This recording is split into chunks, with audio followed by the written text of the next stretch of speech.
श्री गणेशाय नमः। प्रिय दर्शकों, मैं आपका आचार्य पंकज शास्त्री आपके पसंदीदा कार्यक्रम में मैं हार्दिक स्वागत करता हूं, हार्दिक अभिनंदन करता हूं। कार्यक्रम को इतना स्नेह एवं प्रेम देने के लिए बहुत बहुत धन्यवाद आपका। और जितने बड़े बुजुर्ग ये कार्यक्रम को देख रहे हैं, मैं उनका तहे दिल से उनको प्रणाम करता हूँ।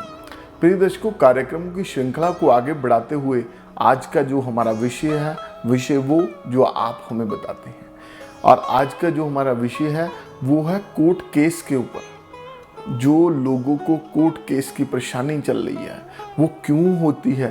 वो तो जीवन में बहुत सीधे सीधे काम भी करते हैं, लेकिन कई बार हमें तो पता है कि न्याय के कारक शनि महाराज हैं, लेकिन फिर भी ऐसा क्या चीज़ है कि जीवन अच्छी खासी चल रही लाइफ को हमारा दिक्कत आ गई, परेशानी आ गई, हमारे जीवन में कष्ट आ गया।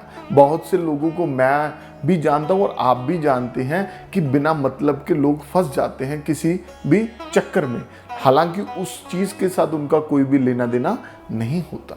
वो क्यों है ऐसी चीज़ें, ये आज का जो विषय है बड़ा ही रोचक है। इस चीज़ को आप बड़ा ध्यान से समझ लेना। प्रिय दर्शकों, देखिए, किसी भी तरह की कोई भी व्यक्ति हमारे पास परेशानी लेकर के आता है, कुंडलियों का अध्ययन करने के पश्चात मेरा भी एक मन होता है कि मैं आपके पास कोई भी जानकारी को साझा करूं। ऐसे ही आज का जो विषय है वो इसी के साथ जुड़ा हुआ है। प्रिय दर्शकों, जन्म कुंडली के 12 भाव हैं और व्यक्ति का जब जन्म होता है एक नक्षत्र में, एक राशि में, और जो उस समय लगन होता है, परंतु जो उसमें ग्रहों का योग होता है वो उसके जीवन पर प्रभाव डालता है। जो कि हम जैसे जीवन में जन्म कुंडली दिखाते हैं कि भाई कुंडली दिखाने के समय जब लगन कुंडली का निर्माण हुआ, जब व्यक्ति का जन्म हुआ उस समय लगन कुंडली का निर्माण हुआ, और लगन कुंडली के साथ साथ बाकी कुंडलियों का भी आगे निर्माण हो जाता है। तो उस समय क्या ऐसे ग्रह थे कि व्यक्ति को जीवन में इतना कष्ट आ गया। इसी के विपरीत क्या ऐसे ग्रह थे कि व्यक्ति बहुत ही ऐश्वर्यवान, बहुत ही जीवन में प्रसिद्धि हासिल करने वाला, और एक ऐसा व्यक्ति है कोई जीवन में उसको डे बाय डे कष्ट ही कष्ट है। कष्ट कैसा कि कोई ना कोई परेशानी उसको, कोई कोर्ट केस की परेशानी, कोई मतलब कानूनी परेशानी में वो फंसा रहता है। एक परेशानी को खत्म करता है कि दूसरी परेशानी शुरू हो जाती है। तो आज उसी के बारे में हम चर्चा करेंगे। प्रिय दर्शकों, 12 भाव हैं। 12 भावों में हर एक भाव व्यक्ति के जीवन में कोई ना कोई सिस्टम को जरूर रखता है, कोई ना कोई संबंध जरूर बनाता है। तो उन 12 भावों में हम देखते हैं कि जो ये कोर्ट केस के रिलेटेड, शत्रुता के रिलेटेड जो भाव है वो है छठा भाव, जो रोग भी देता है, ऋण भी देता है, शत्रुता भी देता है। ये जो कोर्ट कचहरी के बिना मतलब के झंझट पैदा हो जाती है वो पैदा करता है। हालांकि ये जन्म कुंडली के साथ ही इसका संबंध इसलिए बनता है कि मैं इसलिए ये कार्यक्रम बना रहा हूं कि जो लोगों के कोई परेशानी में फंसे हुए हैं वो लोगों को भी कुंडली अपनी देख करके पता लग जाएगा कि हम क्यों इस परेशानी में फंसे हैं। तो आप छठे भाव के ऊपर बात कर रहे हैं। प्रिय दर्शकों, न्याय के कारक शनि महाराज हैं, जैसे मैंने आपको बताया। तो व्यक्ति के कर्मों का फल न्यायाधीश बन करके शनि महाराज देते हैं। शनि महाराज न्यायाधीश हैं तो अच्छे कर्मों का भी फल देंगे और बुरे कर्मों का भी फल देंगे। जो छठा भाव है व्यक्ति का, जो रोग ऋण देता है, जो कोर्ट केस देता है, क्या उसमें कोई ऐसा ग्रह है कि जो आपको day by day court case में फंसा रहा है। प्रिय दर्शकों, अब हम बात करें वो कौन सा ग्रह। पहले तो मैंने आपको भाव के बारे में क्लियर कर दिया, वो भाव है छठा भाव। अब हम बात करेंगे वहां पर बैठे ग्रह के बारे में। प्रिय दर्शकों, यदि छठे भाव में शनि के साथ, राहु के साथ या केतु का संबंध बन रहा है छठे भाव के साथ, अथवा मंगल का संबंध बन रहा है। देखिए, शनि महाराज न्यायाधीश हो गए और मंगल है नवग्रहों में सेनापति, जो पुलिस का अधिकारी होते हैं, जो सेनापति होते हैं। और यदि छठे भाव में मंगल महाराज विराजमान है तो आपको निश्चित तौर पर आप विजय होते हैं केस में अथवा नहीं होते, वो एक अलग बात है।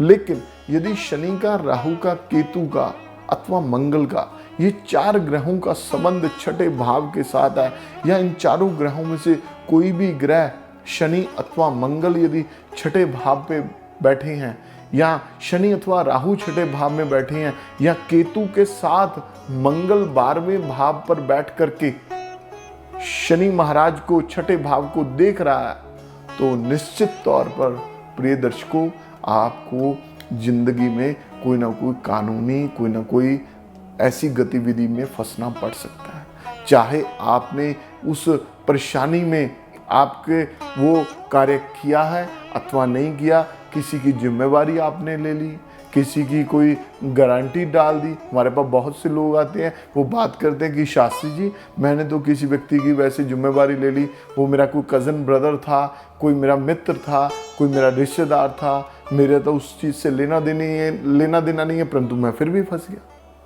तो क्यों वो फंस गया जी?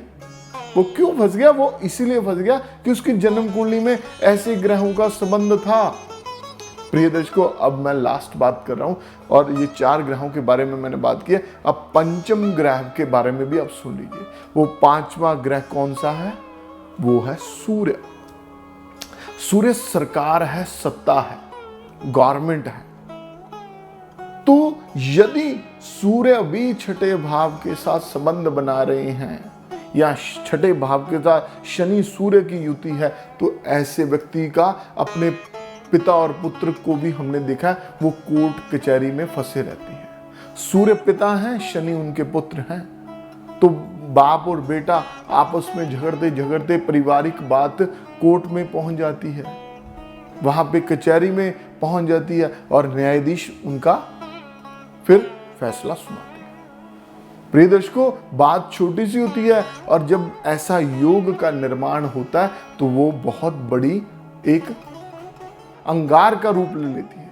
एक छोटा सा अंगारा बहुत बड़ी अग्नि का रूप ले लेता है। तो ये चीजों को आपको समझना पड़ेगा। यदि आप भी ऐसी किसी परेशानी में, किसी कष्ट में फंसे हुए हैं, यदि रोग में भी किसी में फंसे हुए हैं, केवल कष्ट, ये जो कोर्ट केस हैं अथवा किसी परेशानी में लीगली आप फंसे हुए हैं, वो चीज नहीं है, क्योंकि छठे भाव का संबंध रोग के साथ भी है।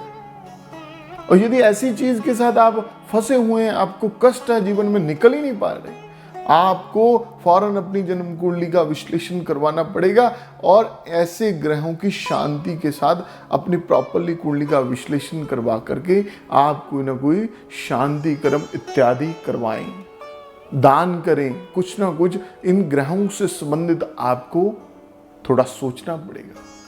प्रिय दर्शकों, आप यदि किसी परेशानी में फंसे हुए हैं, और जो लोग मेरे साथ जुड़े हुए हैं और मेरे पास वो परेशानी लेकर के आते हैं, या आप लोग जो मेरी इस वीडियो को सुन रहे हैं, आपको मैं कष्ट में नहीं देख सकता। आपकी यदि कोई समस्या है, आपकी यदि कोई परेशानी है, यदि आप मेरे को कुंडली का विश्लेषण करवाते हैं, तो आपको निश्चित तौर पर भगवान की कृपा से कोई ना कोई ऐसा आपको समाधान बताएंगे, कोई ना कोई ऐसा उपाय बताएंगे, ताकि आप उस परेशानी से निकल सके। मैं आपको परेशान नहीं देख सकता।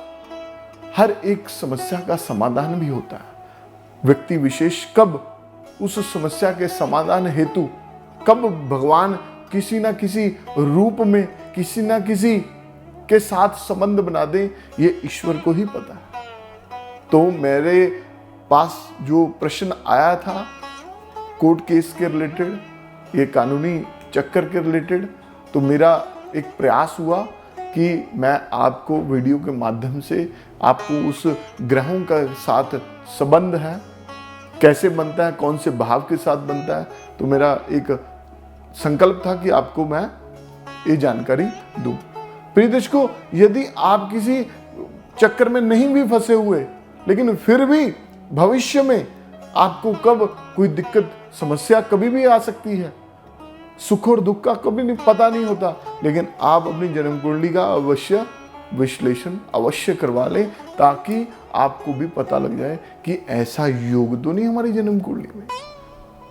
मैं ईश्वर से प्रार्थना करता हूं कि आपकी जन्म कुंडली में ऐसा योग ना हो, लेकिन किंतु फिर भी ये जो ग्रहों का संबंध है अपना प्रभाव तो किसी ना किसी जातक को दिखाता है, क्योंकि हर एक क्षण में कितने ही लोगों का जन्म होता है, कौन सा योग किसके जन्म के समय में बन जाता है वो बिल्कुल ही अलग अलग है। तो आशा करता हूँ ये जो मैंने जानकारी दी है वो आपको मिल गई है, और ये जो जानकारी आप अधिकाधिक शेयर करें। प्रिय दर्शकों, मुझसे जुड़ने के लिए मेरे नीचे दिए नंबर पर आप संपर्क करें और अपना व्हाट्सएप के माध्यम से जानकारी हासिल कर सकते हैं। तो आशा करता हूँ ये जानकारी आपको अच्छी लगी होगी। तो समय का अभाव होने के कारण मैं आपसे विदा लेता हूँ, आपसे जाना चाहूँगा। तो नमस्कार।